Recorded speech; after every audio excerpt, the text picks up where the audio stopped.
Hello, welcome to my video. In this video, you can learn how you can change the app icon in Android Studio.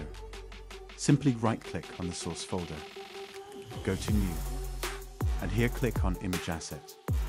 Here you can choose the designed icon, which you want to set for your app icon.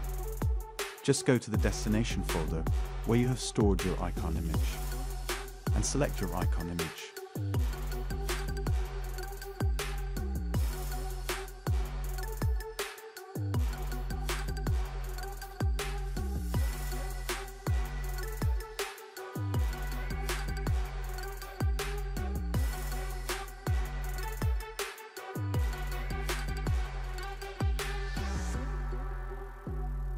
You can also change the background image or color, as I'm choosing a color that fits my icon.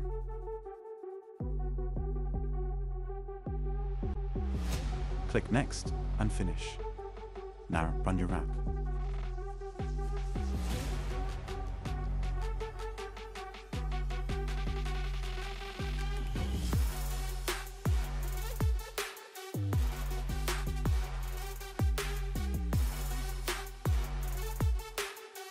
Sometimes you can face Android resources linking failed error.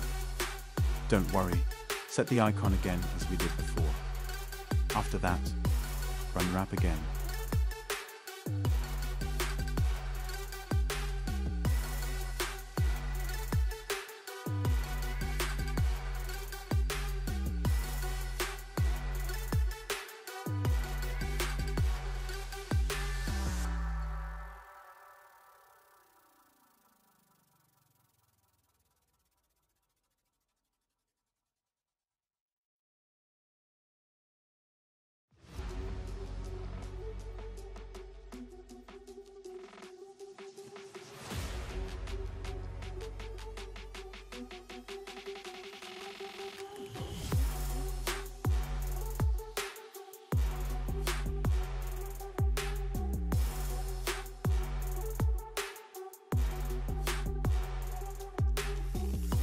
Thanks for watching my video. See you in the next video.